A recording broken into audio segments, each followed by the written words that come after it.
Welcome to Beyond the Boardroom, the podcast for leaders, changemakers, and purpose-driven souls who believe business can be both powerful and human. I'm your host, Jen Demiri, founder of JD Consulting, culture shaper, connection creator, and champion for authentic, connected leadership. Here we go deeper than metrics and meetings. We explore the real stories, raw moments, and bold ideas that shape how we lead and who we become in the process. From workplace culture to conscious strategy, from self-leadership to systems that truly serve, this is where heart meets business. So grab a coffee, take a breath, and join me as we go beyond the boardroom. Today's guest is someone whose work challenges one of the most celebrated traits in modern leadership: perseverance. We're often told that resilience, grit, and pushing through are the keys to success. But what if the very behaviors we've been taught to admire are sometimes the ones quietly costing us the most? Joining me today is Dr. Michael Scarano, a former physician turned speaker, coach, and leadership advisor. After more than 2 decades in healthcare, Michael shifted his focus from treating symptoms to understanding the deeper patterns that drive human behavior, leadership, and performance. His work centers around a concept he calls toxic perseverance, a pattern where success is fueled not by purpose, but by pressure, not by alignment, but by fear, expectation, or unresolved experiences that quietly shape how we lead, work, and live. Following the loss of a close friend, Michael was forced to confront difficult questions about achievement, identity, and the hidden costs of constantly pushing forward.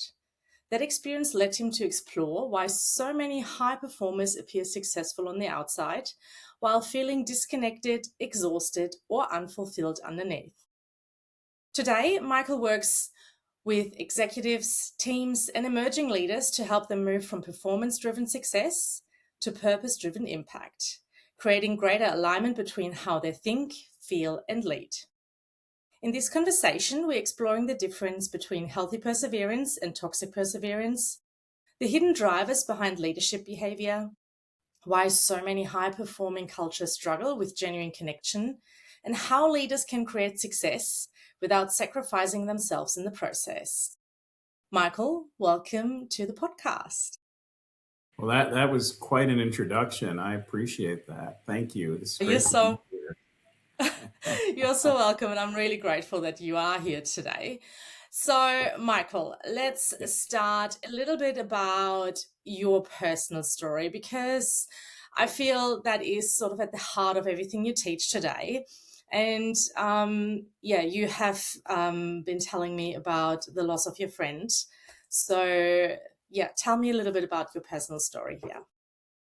Well, unfortunately, this all has come out of that tragedy. I can safely say you and I never would have met had he not done this. This was the farthest thing on my radar, getting into writing, and I'm nearly finished with my book. We have a tentative launch date in middle of January. TED Talk on this concept. On one hand, I'm trying to keep my friend alive, his memory, because he was such a good, impactful guy. And on the other hand, I need to go through my own healing. And I found that writing and studying and reflection has been my sort of healing methodology. There are a lot of self-help books in the world, and there's a lot of people with very strong opinions about what we should do to work through XYZ. I just found that deep thought, writing, reflection has been the best medicine that I could have provided for myself to understand my friend Fotis a little bit more, but really understand me. The leadership program that I developed, it's called Know Yourself, Know Your Audience. And when you put the emphasis on knowing yourself, that's not something people tend to do. They look at the symptoms, they look at the results, they even sometimes look at the methodology, but they don't look at themselves inward. And it's scary for a lot of people. It was for me. But now that I've gone through this process, it's not scary anymore. It's freeing, and it's given me a different way to sort of reimagine healing and meaning and purpose.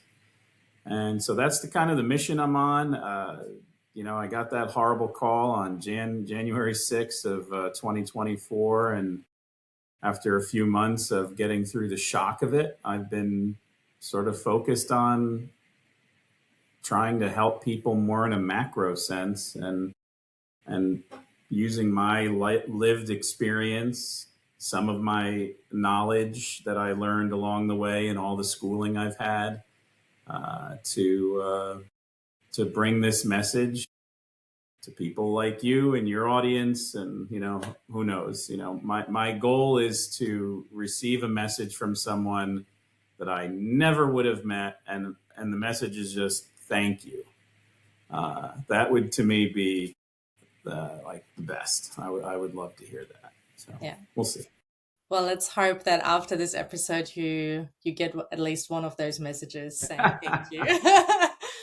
I can definitely relate to the concept of finding yourself or knowing yourself, because at the end of the day, when we grow up, we are so shaped by our parents, the people in our environments, and a lot of the time we are just a version of them to an extent. And when we grow up and we are sort of in this, in inverted commas, rebellious phase, that is really when we often break free from that and get to know each other.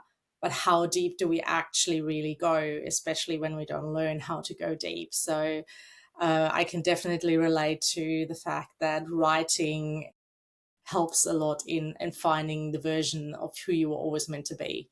And I think it's a never-ending learning experience as well. It sure is. Yeah. It's a freeing one as well. Oh, yeah. Most definitely. Yes.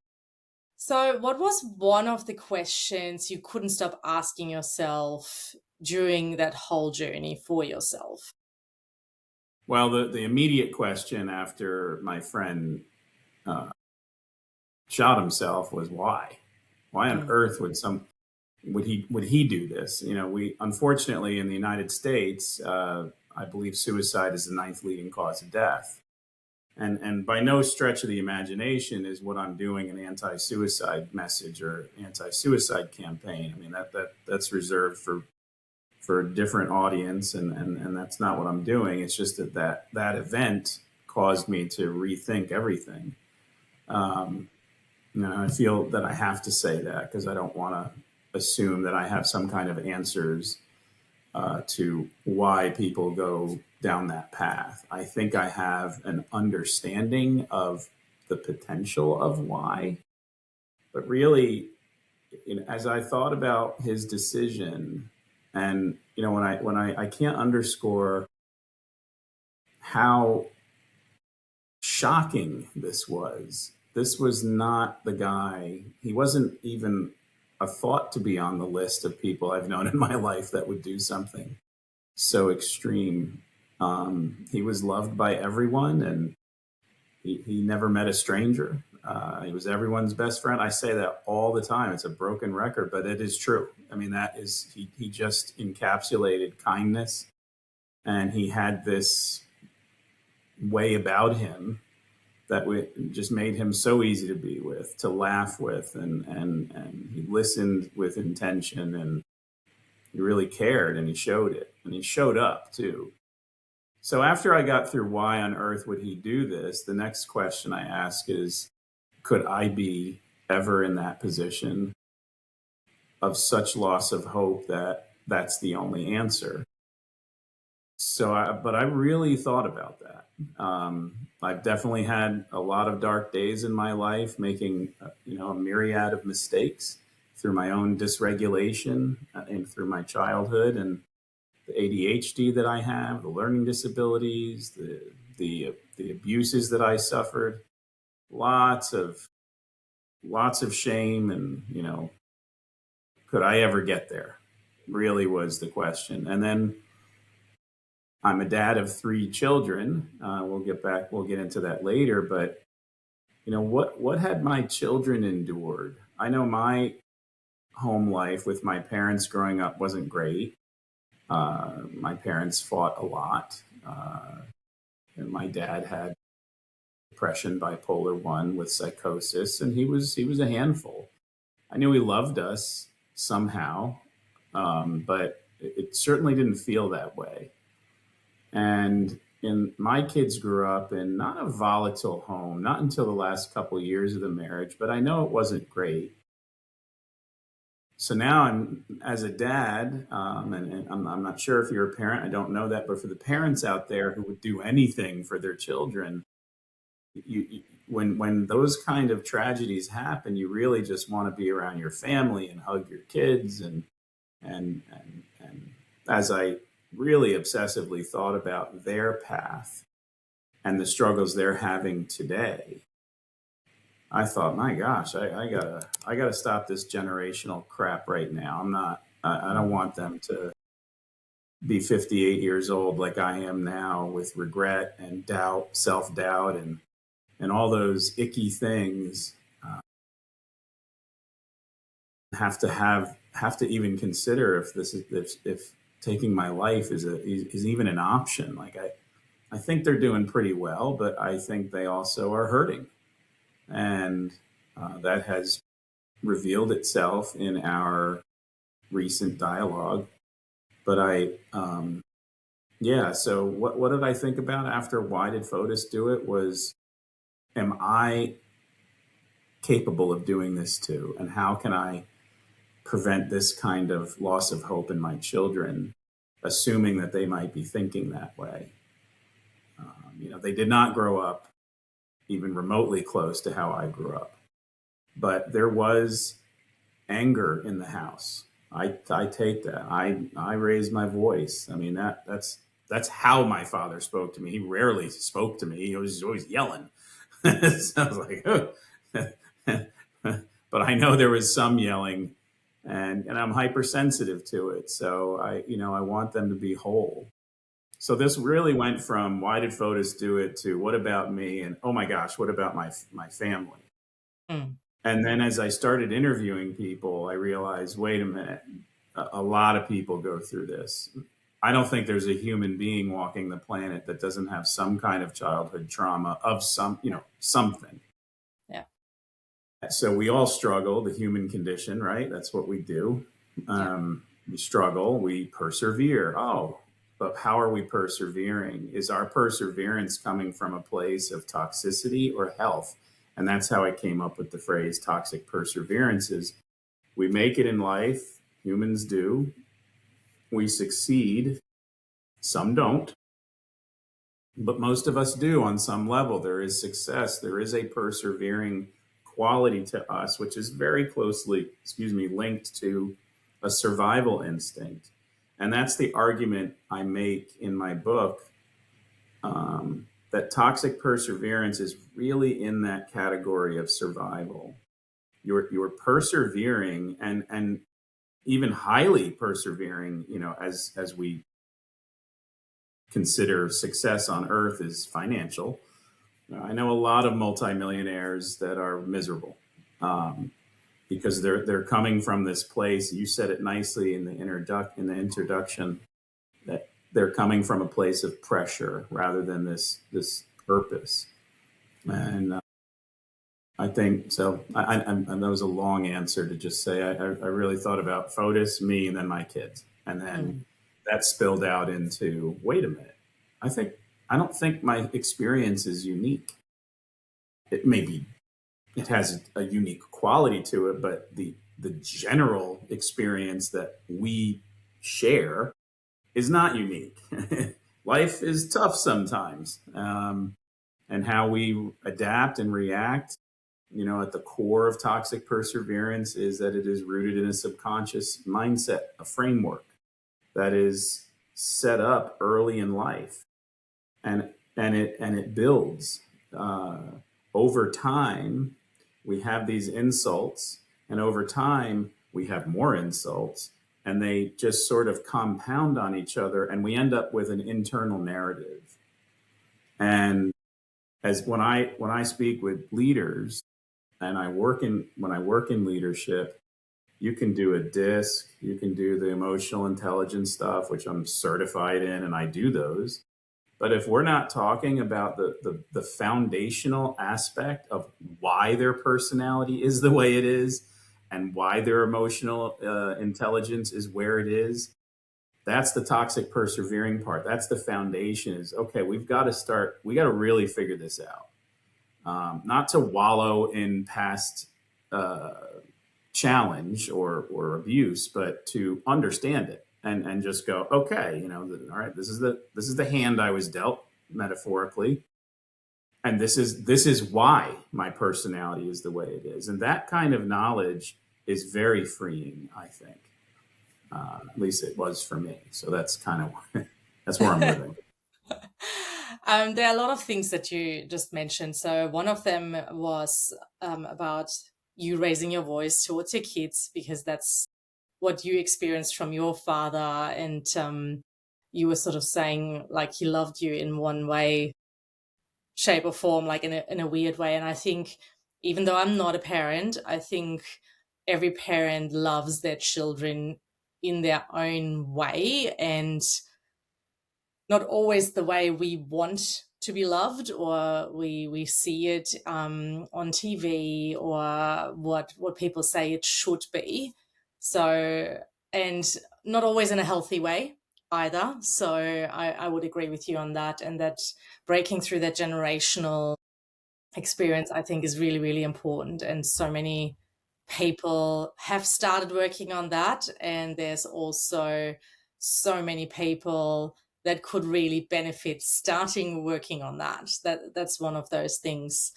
Then in terms of the survival, I think there are so many people in survival, again, due to nervous system regulation or other experiences in their life. And when you said that you know so many people that are millionaires that are not fulfilled or not happy, I guess it comes back to this whole thing of money doesn't buy you happiness. It can, to an extent, elevate your happiness if you create that financial wealth with a purpose and intention in mind. So if you have a purpose that you've already set out to have, and then you create that wealth to support that purpose, I think that's a whole different story to just having money to hope to be happy one day. Mm-hmm. Yeah, I agree. I mean, that's exactly right. Yeah. Money doesn't suck, but it's not the cure all, right? Correct. But it is curious that many high achieving people, and that can be high achieving in athletics, it can be money, it can be, whatever. But the people who are go-getters, oftentimes what I've found is they're running from something. They're chasing something. They're running away. They don't have a full understanding or comprehension of what it is or why it is they're doing what they're doing. That's why I feel, as I've written this book and it's sort of changed shape a few times, this really is what I'm hoping people will get from the book, is that I want to put them on a journey. And it's a journey rooted in what I call compassionate curiosity. We talk about how curiosity it's a really good thing. Curiosity, if you're a curious person, you can't also be a judgmental person. And if we just maintain our curiosity about life, people we work with, people we love, and really attempt to, face things through a curious mindset. Well, I say you should be hyper curious about you. But you need to do it through a lens of compassion. And how I handled myself over the years was when I would make a mistake, I'd scream at myself. I would cuss myself out. I was so sure that my mistakes were because I was stupid or I was a bad person and that was the narrative that kept playing. And it's subtle. I think a lot of people don't give credit to this piece that I call alignment, which I say through the lens of toxic perseverance is how you think, feel, and behave. And if they're not in congruence with each other and something's off, that's a sign. You go, wait a minute. I think I feel okay, but I'm certainly acting not okay. And I think, and I'll jump into this now, but one of the exercises I do when I speak is I have people think of 5 people in their life that they revere, respect, admire, love, right? And I say to parents, if you have 5 children, they get 1 spot. Okay, like you can't do that. Like it has to be 5, right? Because I'd be like, well, I have 3 kids, so there's 3. But what's I think I froze. Okay, now I'm back. I think what's fascinating about the exercise, and it's an intentional exercise because I've done it enough times that I know what's going to happen. And we're freezing again. I'm back now. So I say, write it down. I prefer that they write it down. And so after they do that, it takes a few minutes. I then ask, how many of you wrote yourself down? And almost no one does. And then this even more revealing part is I say, okay, and then we go through the exercise and I talk about it. And then I say, okay, now that I've given you permission to put yourself in the top 5, will you? And still most people don't. Now that they're reflecting on who they are, now it's even harder. Because what do people do, right? They evaluate through their survival brain, which is just survival. There's nothing positive about chopping your arm off if there's a tree hitting on it. That sucks. But you're going to live and you're not going to have an arm anymore. So when people start really thinking about themselves through a survival lens, it's not positive. And that shapes everything going forward. That shapes their relational abilities, their leadership capabilities. It's the whole picture now gets skewed. And I think that kind of an exercise is eye-opening. That my big thing is this whole idea of compassionate curiosity, among other things that we'll get into later. But that's how it starts. You got to start thinking from a non-judgmental place. Yeah. So do you believe that is one of the reasons why high performers struggle to recognize toxic perseverance in themselves? And how can someone tell whether pursuing excellence is something, that they're simply running away from or something that they actually generally want to do? It's a great question, Jen. If you read my book, the answer is you have to send it to me all the way to Australia. I will as soon as it's published and printed. It's a multifactorial approach, right? And I used to do, when I was in healthcare, my big statement was I treated a lot of chronic pain people, and to get to being a chronic pain patient, which is, there's a definition for it. It's 6 months of pain. It's unrelenting. Well, okay, fine. But in order to get to that point, there's a multitude of reasons. Most of them are psychological. So as I bring that metaphor here, how does someone know? How does a high achiever know? Well, it's a multifactorial problem, and you need a multifactorial approach. So the check-in I think people can do is just that simple thing is, how's my alignment? Am I in congruence with thinking, feeling, and behaving? I feel unsettled, but I'm doing okay. There's evidence out there I'm successful, but I don't feel right. That's an indicator. And we're so quick to blow it off, especially if you have money, right? Well, I'm fine. I got 10 million in the bank, so what's my problem? No, if you're feeling off, you're off. Go with that. It's like so simple, but it's not easy. I get that.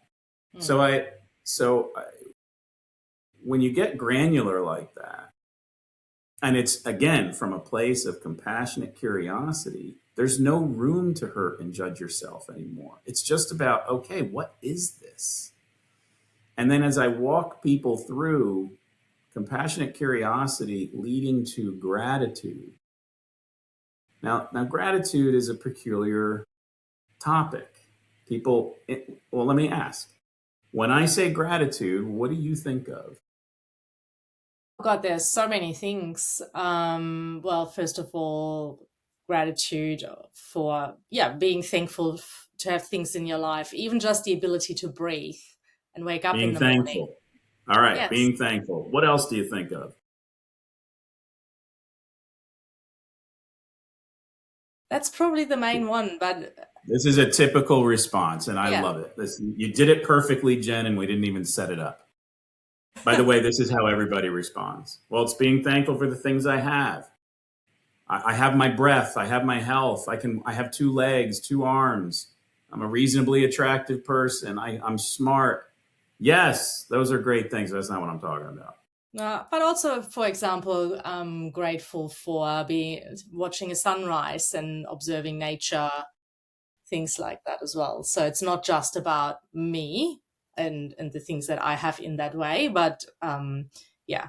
sunrises. Well, I The look at sky. gratitude. I added to that because I think Mm-hmm. that is gratitude, and I think Right. those are great things to possess. And seeing a sunrise, and hearing a great joke, or eating a great piece of food that you love. Those, I mean, yeah, I hearing a beautiful song, your first kiss, all these things. I mean, we can go on and on, Yeah. right? I look at gratitude as I analyze it through my toxic persevering uh, sort of theory, as gratitude must include self forgiveness. Mm-hmm. Okay. So, what do you mean I have to forgive myself? I'm worth 20 million bucks, and I'm still married. My wife kind of likes me, or whatever. Okay. No, I mean, what I mean is, after you go through this compassionate curiosity and you see that the challenges that you've had, and you have a greater understanding, there will be humility in that. We are not perfect animals. We have all hurt people. We have all probably been hurt by people, right? So there's no perfection here. And I know this sounds grossly simplistic, but those are typically the things that are missed, in my opinion. Yeah. As I've grown old, I Yeah. realize that really is the simple things. Um, so when you go through a real curious curious time where you're just thinking, and you're using compassion so you don't jump off a bridge, because maybe some people's pasts aren't so great. Um, you'll find that the gratitude you have to be where you are today can become overwhelming. Wow, I made all those mistakes and I'm still here. I endured so many hardships and I'm still here. So the self forgiveness part, people that are in a toxic persevering loop, there is some self condemnation as a part of it. For some people like me, it was the largest part. Generally speaking, the women that I've interviewed, that is not the largest part. I think it should be. But look, we do some bad things. But the gratitude is through the lens of compassionate curiosity, is being thankful for your story, for the lessons you've learned, for the resilience it built, right? And that has to have a forgiveness part to it. You can't just go, okay, yeah, I did those things. No, you have to say, no, no, no, no, I did those things and it wasn't good. And you have to stop beating yourself up. That is a full froth psychological experience. I recognize and acknowledge.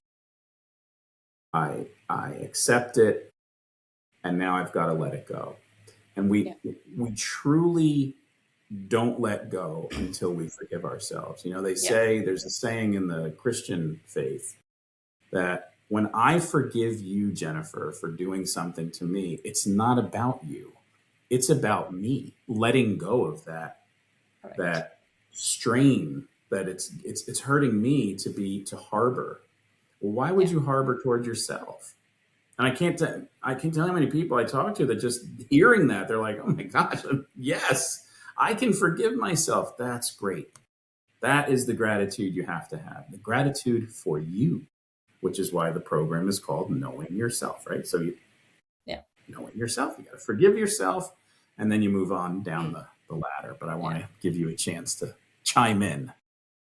Well, so the perspective of putting the forgiving yourself and letting go into the gratitude part of life is actually very interesting, because of course in my journey I have definitely had those moments of acknowledging the things that I didn't do so well, and at the time I did the best I could with the resources I had, and then later on reflecting on it, realizing, well, it probably wasn't great, but forgiving myself for that.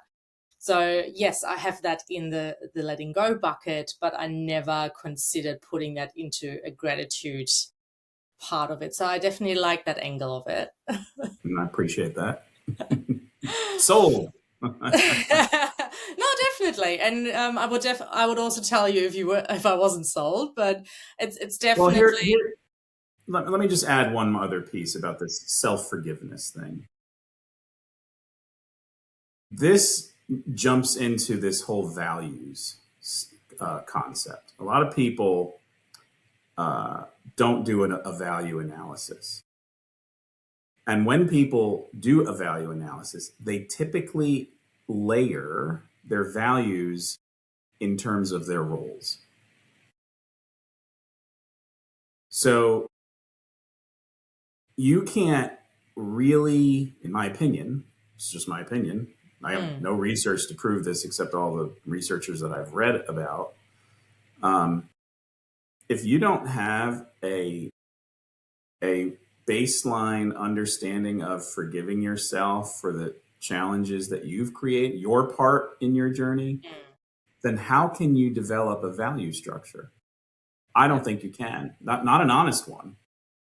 So when I go through people's value structure, it's only after we've acknowledged this organism, you, and what have you brought to the table. yeah. And when I'm dealing with leaders and we go through the personality profile and all that stuff, my question to people in corporation is, so how do you show up? How do you think you show up? And then I do a 360 and they go, holy cow, not like this. Like, I didn't realize, oh my goodness. Well, okay, well, that's the toxic perseverance piece. That's the lack of alignment piece. And what it really is a lack of self-honesty. Yeah. Because if you can be honest with yourself, then you can let it go and forgive yourself. That's the key. That's what we're so afraid of. I don't want to think about the times that I hurt my children when I yelled. I don't. Why would I want to think about that? It's horrible. But I have to, and I have to acknowledge it, and then I gotta let it go. And the only way I let it go is if I give myself some compassion. Like, come on, Michael.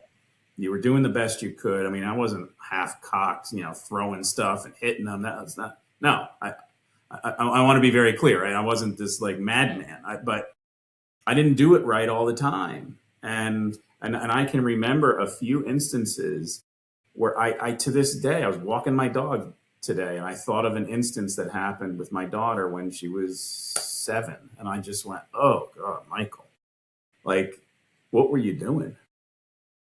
And so I have a choice now. I can forgive myself, or I can do what I've always been doing: guilt, fear, shame, worry, anxiety about certain things.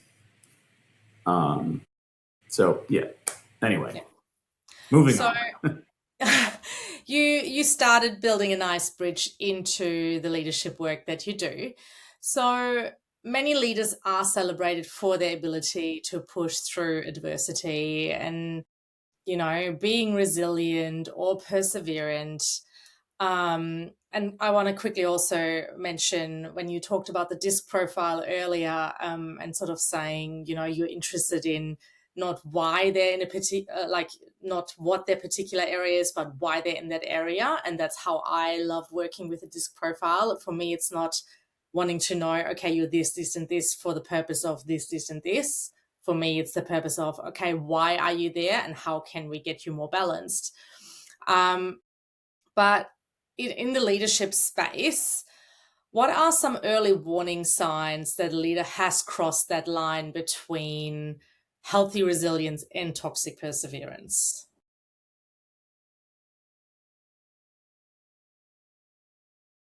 What, in your opinion, are some of the top, let's try and do the top 2 or 3 challenges that are common among leaders?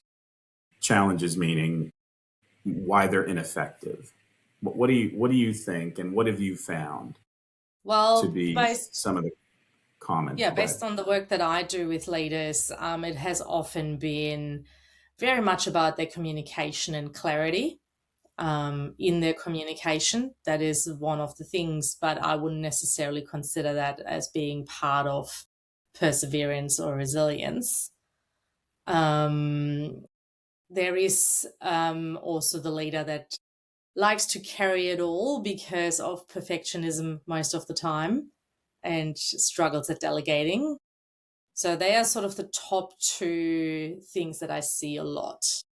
So those are huge drivers of toxic perseverance. Mm. And I'm glad you said that, right? And just briefly, I'll go through some quick comparisons of toxic versus healthy as I see it. So toxic perseverance is a pressure-driven construct, and healthy is purpose-driven. Toxic persevering need to prove rather than express. It is fear-based rather than values-based. It's reactive instead of intentional. It's very rigid instead of adaptable. The biggies are it's self-protective instead of self-aware. Now that's a biggie. It's identity protective versus identity expressive. Mm. It's worth seeking versus contribution oriented. Great leaders want to have people succeed. Correct. It's outcomes focused. Toxic is outcomes focused. Healthy perseverance is process awareness, understanding the details and the intricacies of the process is important, because as a leader, if you have 10 people in your charge and you understand their strengths, weaknesses, and idiosyncrasies, you'll be able to align them in a place where they will be most successful. That's the process aware. Understanding that's so important. So you can be a leader who's just do this and do that and get it done. Those are the so-called D's, right? They're very, the process doesn't matter to them. They just want it done. The C's are very process oriented, but they're not very friendly. They're just, and if you're not doing what they say, you're an idiot, right? So they have to understand. And the other thing they have to understand, each of the styles has its own positives and negatives to leadership. They're all effective leaders, and they can all be ineffective leaders. But I want to get back to your thought. How do you see it? Well, you're not going to see anything unless you've analyzed yourself. And my guess is, in your work, some of the most frustrating leaders are the ones that just don't get it. And what is it that they don't get? It's just that they don't want to see themselves for who they are, because that is incredibly intimidating and unnerving, especially for a leader who already has dysregulation, who already is not effective. When you say it's ineffective communication, I say, yeah, that's probably number one in all cases. It's always communication. But why? Well, the toxic perseverance that they're carrying from their dysregulated nervous system is why. That's the bold statement I'm making. You can do discs until the cows come home. If you don't get the person to understand who they are, they'll benefit from the work we do, but not as much as if they can truly embrace their whole being and understand. Like when I did a huge contract with a company locally here, and I had these guys crying in the room with me, and we went granular, because you have to if you want to affect serious change. And what was the number one complaint of upper management? Lack of communication, especially between levels. And this guy, when I first met him, he was saying that as if it wasn't his issue. I was like, dude, you're actually above everybody. Yeah, it's you. And it was. And he was a high I, and he was, good guy, and everybody liked him, but he was inconsistent, and he didn't pay attention. He wasn't. He was. The inconsistency was the real biggie with him, and so I think that people are not going to see it unless they see themselves. That is why my program is called Know Yourself, Know Your Audience. And I guess I can't underscore that. That's one of the working titles for my book right now, is Know Yourself. Yeah. The other one is You Are Enough. But I don't know where we're going to land with the publishing. But I know I'm beating the dead horse here, Jen, and I apologize for that. But I do think that that's the gig right there. You have to pay attention to who you are, and then from that everything flows. You can now do an honest values assessment. One thing that I've noticed as I've interviewed more and more corporate leaders, one of the attributes they look for in the people they hire is this idea of urgency. Urgency. These guys need to get stuff done. They got a budget. They got deadlines. These lower managers have no idea what I'm going through. Okay, well, have you expressed that to them in a meaningful way where they understand that urgency is an important attribute? They talk about it a lot, but they're not teaching it. They're not expressing it. They're not communicating that. And integrity is another big one for them. Say what you mean and mean what you say. That kind of that. Yeah. Simple stuff. But anyway, I'm sorry. Yeah. I talked to you. Well, that's the idea, right? I'm interviewing you. And I think one of the reasons why, when we had the pre-chat to this interview, we did get along so well, because we, at the end of the day, teach a lot of very similar things. The importance of knowing yourself in leadership before you can lead others, because how you lead yourself will reflect on the way you lead others. It will improve your communication. And I think even when you know yourself, there's still work to be done on the way you communicate, because receiving communication is also very different. And it's perception, and it's, again, working through past traumas as well on how you perceive communication as well. So there's so many different layers to that. And even if you know yourself, how can you support someone else to get to know themselves in a meaningful way as well. So there are so many different layers to that. There are. And that's, I think, why we definitely decided to do this interview together, because there are just so many, similar layers to what we both do. Yeah. One important question I have for you is, so we had this conversation earlier, that one thing about, that someone can be incredibly successful but deeply disconnected at the same time. So this whole thing, someone can be a multimillionaire and be unhappy. Why does that happen? And do you think many leaders build careers around proving something rather than expressing something? Yeah, I do. I mean, the short answer is yes.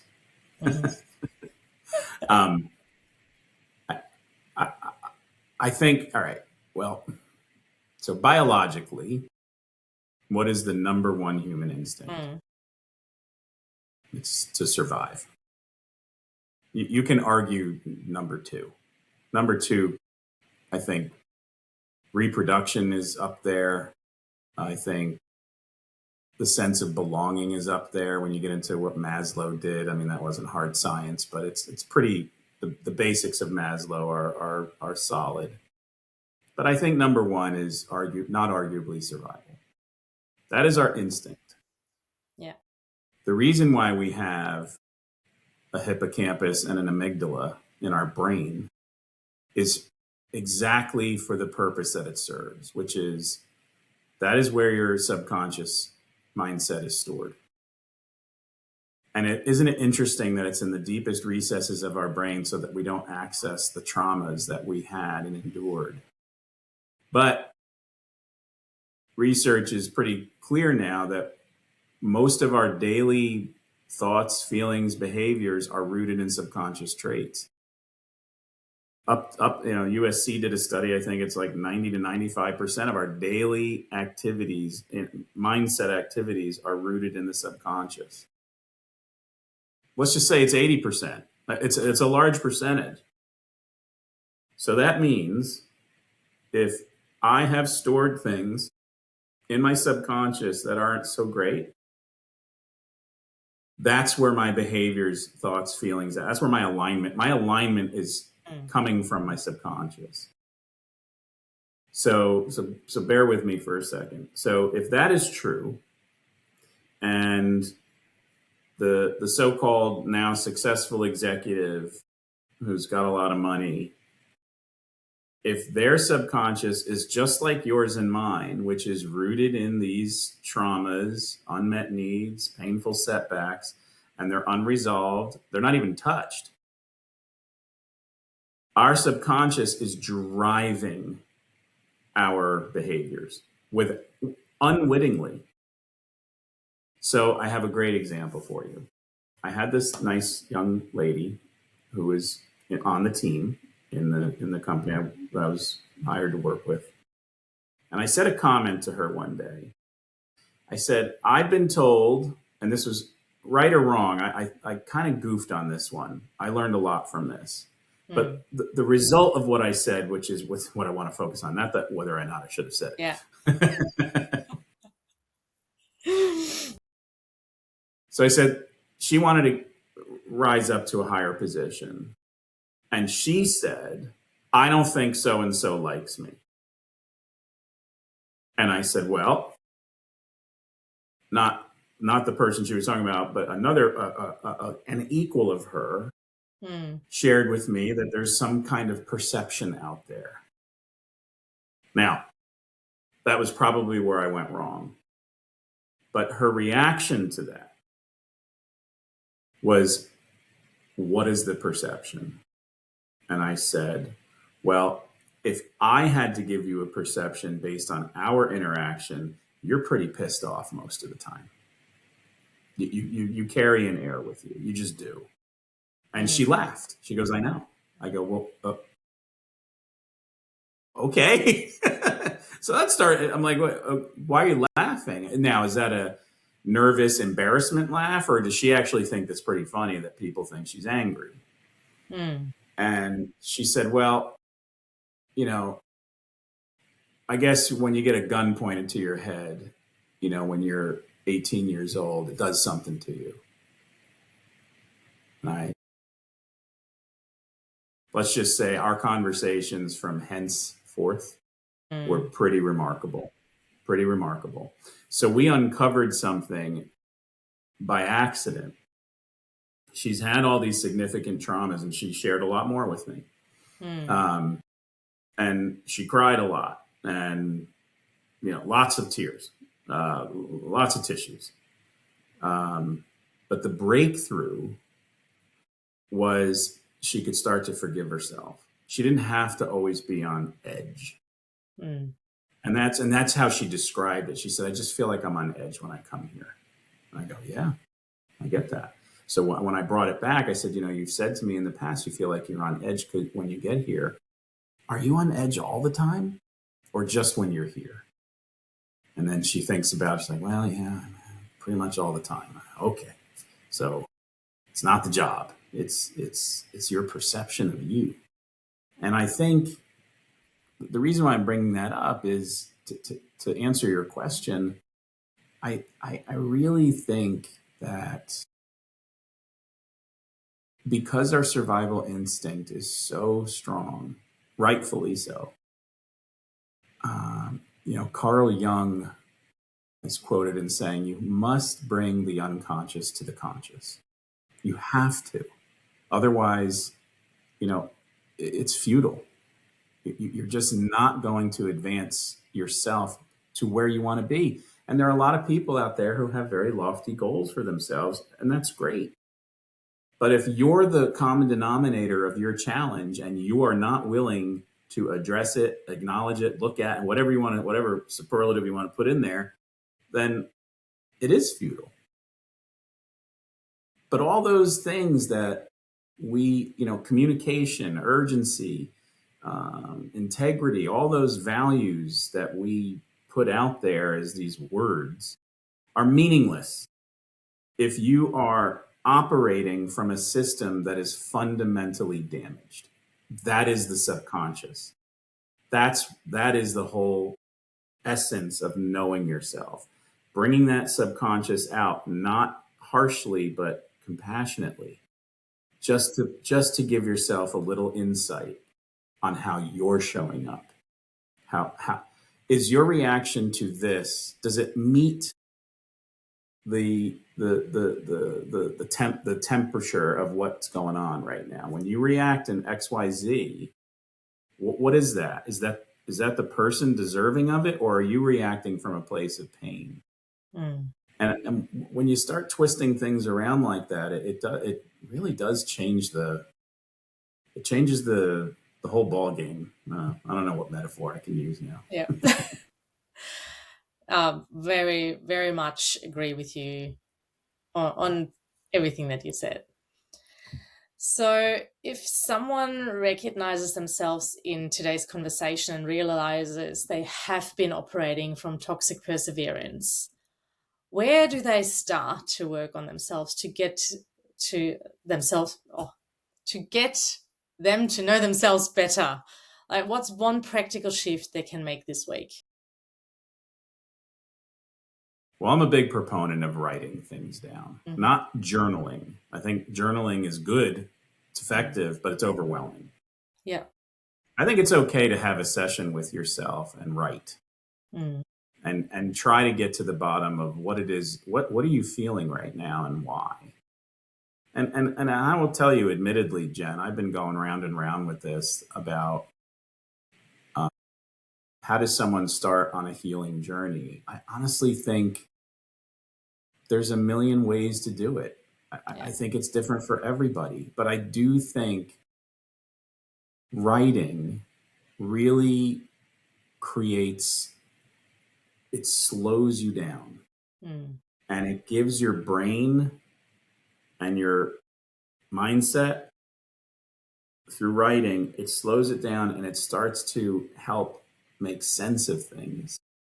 And the only reason why I say that is because it worked for me, and I am a first class knucklehead. I used to be just first class knucklehead. But it was the action of writing and thinking and writing and thinking that really started to get me moving forward. But it's also thinking through the lens of compassionate curiosity. I really want to understand this. I had a client that and she just was convinced that her childhood was the best childhood. I attacked by my parents. I don't know. And I asked her a question. I said, "So, in this beautiful Disney childhood that you had, sounds amazing. Was there anything that you can think of that happened, say, between your parents or between your parents and your siblings?" She goes, "Wait a minute. My parents used to beat me with a switch when I didn't clean my bedroom the way they wanted." I'm sorry? I said, "You said beat you because you didn't clean your room the way they wanted, which tells me you cleaned your room, yeah?" She goes, "Yeah. Oh, they say go clean your room. I cleaned my room. I was good. I listened." And boy, did the floodgates open up. And that was just through my questioning. But if she had been writing, that would have come, I believe it would have come up. So I think the first thing is to do the discipline. If you really care about yourself, go write your story down or type it out or speak it. You dictate it into your phone for those that don't like to write. But I do think the syntax of writing and the connection that happens through the internal capsule of your brain really makes a difference. I really do think that writing is important, I agree. not typing. Yeah. Michael, I really love this conversation, but unfortunately we are coming to an end. So I have one more question for you. And after that, if there's anything that you want to add that we haven't discussed, but you really want the listeners to take away today, please do share that as well. But my last question is, if a leader listening today wanted to lead with more purpose and connection starting tomorrow, what is the one behavior they would need to change first and why? Well, that depends on what the behavior is that's preventing it. But I'd say whatever's preventing it, don't do that anymore. Very good. Very good. I'm afraid to say, because it is so ridiculously simple. Listen more and ask more questions. That's it. People will tell you, and there are going to be selfish ones in the group. There are going to be unreasonable ones in the group. But generally speaking, if you just listen more and ask more questions, you'll get farther than you ever have. I also think valuing people is really important. We had a kid that was basically a mess on this one team. He was just a mess. But he showed up. He never took off. The patrons of the company loved him. People that frequented the company loved him because he was friendly. But practically speaking, administratively, he was a mess. So instead of the manager, when I first started working with him, calling him an F and this and a no good that, it got to the point where over time, that manager was like, he does have value. That's right. It's your job to find it. Yeah. So to the leaders out there, start honing in on what value the people that are working under you bring to the table and exploit it to your benefit, but mostly to theirs. Yes. The square peg round hole thing, don't do it. If just using the disc, if someone's a high I, don't give them a task that requires focus and follow through and writing and all the disciplines that a C naturally has. Why would you do that? Why set someone up for failure? So it's incumbent on the leader to understand, knowing their audience, right? Knowing yourself, You got to know your audience. Like who do I have on my team, and where can I put them that's going to benefit the organization, it's going to benefit the actual person, and it's going to benefit your leadership and your goals. So, and that's, again, it's ridiculously simple, but nobody does it. I mean, just like, it's amazing. It amazes me. Yes, I 100% agree with you on that. But I guess that keeps both of us in a job. But yeah, well, for sure, Jen. And it's widgets, right? It does not. I've worked in a car company, a casino, a construction company. It's the same thing. Yeah. Same problems, same thing. To me, for me, because, it's all toxic perseverance, right? And I think, that's a bold claim to make. But that's my story, and I'm sticking to it. Yeah, great. Anything else that you want to share with the audience today? I could go on for hours. Same. No, I guess, as I ended my TED talk, you are enough is true. And, don't believe the naysayers. Learn who you are to the best of your ability. Understand what your true talents and gifts are. We all have them. Value others. Yeah. The other thing we didn't get to are, the last two pillars of my healing journey for people is this idea of authentic vulnerability and purpose. And I purposely put authentic and vulnerable together.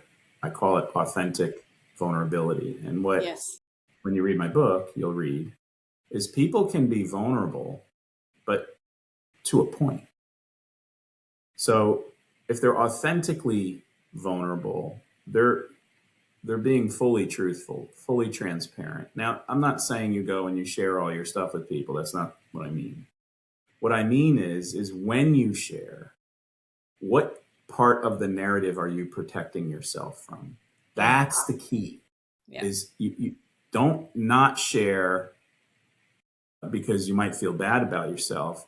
Certain things you don't share, I get that, but authentically vulnerable people are in the arena. They're the ones sweating. They're the ones that are taking the hits because they've gone through the other stages of gratitude and compassionate curiosity, and now they're mature enough to stand on their feet and be authentically vulnerable, which I think is really important. But anyway, I know you got to go. This has been great. This has been great, and maybe we get to do another round to finish everything off that we haven't covered today, closer to your book launch as well, so we can put all the details for the book in there. But I'll put all your details into the show notes as well, so people can find you and connect with you, and also are updated on the book launch. That's wonderful. Thank you. And where will this be launched? On YouTube? It will be on YouTube, Spotify, and Apple Podcasts. Yes. All right. Awesome. Perfect. Jennifer, thank you so much. Thank you. And we speak soon. Yes. I hope so. I look forward to that. Me too. Bye. Bye. Thank you so much for tuning into this episode of Beyond the Boardroom. I'm truly grateful to have you here. So if today's conversation resonated with you, I'd love for you to follow the show, leave a review, or share it with someone who'd find it valuable. Your support helps us spread the message of purposeful, connected leadership even further. So until next time, take care, stay curious, and lead with heart.